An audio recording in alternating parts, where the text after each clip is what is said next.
We are just one day away to kick off the 10-year anniversary of the Dubai Fitness Championship. And right now the Coca-Cola Arena is empty, but no worries because the first day it begins at an off-site location. Until we get to that, let's go check in with the athletes. The pressure's on. Everyone's listening to those questions because everyone's going to rehearse their answers now.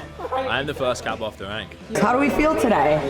Like $50,000. 50,000, not 100,000? Well, the first place is 50, so I feel like 50, and some spillover for event wins. So Okay, that's fair. 60, 62. So I've done a lot of travelling and yeah, I'm settled well now. I didn't have a mattress for ages. The brunch is here. I have a new coach this season after the games, so he's been helping me, and I feel like we developed a lot of things. You own 3 gyms? Yes, yeah, in Hamburg, St. Pauli. How do you have time to train with all of that? That's a good question. I will show you my calendar afterwards. We're feeling good. It's my first time here, so yeah, I'm pretty excited. I think I did some Spider-Mans today. Going 2 for 2? Well, I guess we'll know in 4 or 5 days here. It's like we're going in the right direction. But after December, we need to slow a bit down. I'm feeling good now, and I want to compete now because I'm feeling good. We didn't do the games this year, so it was like, okay, then we'll shoot for the 2 biggest one in the autumn and try to get more experience with this field because that's what I need for semifinals next year.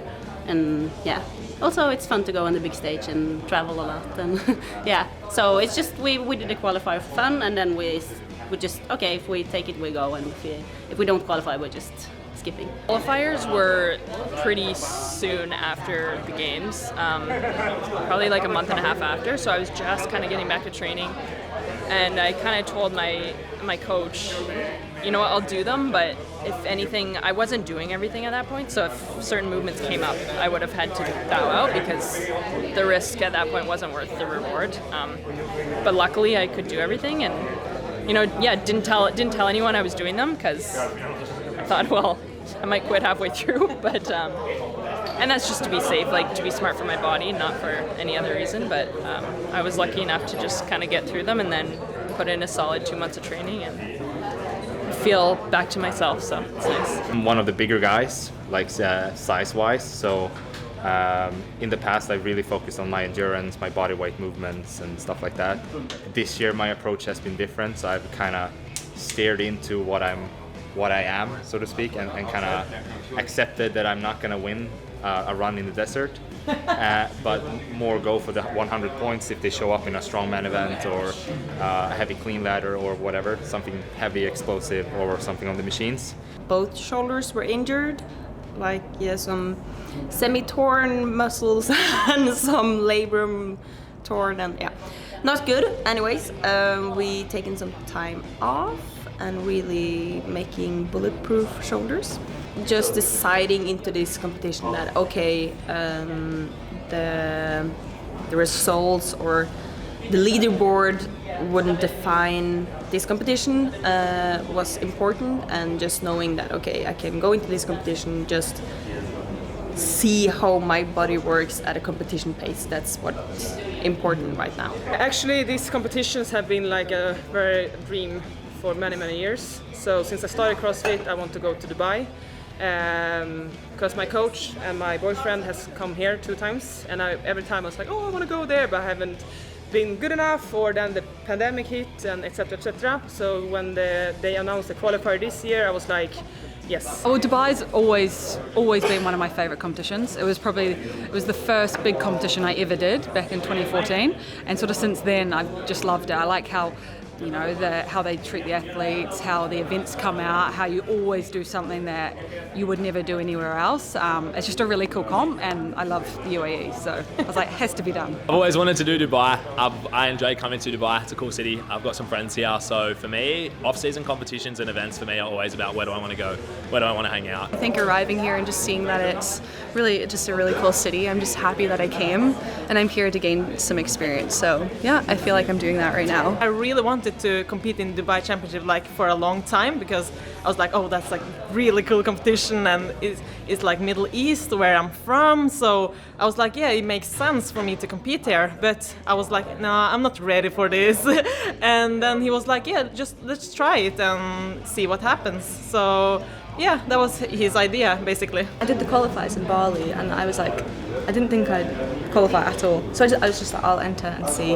And I qualified, and I was like, oh, okay, let's get training. I'm the most excited about being compared with such a good field, like the guys in this field, like 20 people, the best out of our sport. Like Brent Fikowski is here. I don't have to tell the names. I think everybody knows who's here. That I'm the most excited about. Yeah, for sure. I really wanted to compete more this year to kind of get the competition mojo back, and that's what I'm doing. I did the Rogue, obviously, and now doing this, and probably going to do Vodapalooza as well, depending a little bit on how things roll out here. But normally I wouldn't want to compete too much. I like to compete a little bit more now, and yeah, get some experience again. I love being on the competition floor and just standing on the floor, people watching you, you know, you're doing your thing, you get your zone. I love that experience, whether it's an individual or a team, and I don't feel like I love doing it as team, but I don't need the team to be comfortable on the floor. But also what's different and difficult as an individual, I think, is like the pacing, like how hard you want to go. On a team, if we decided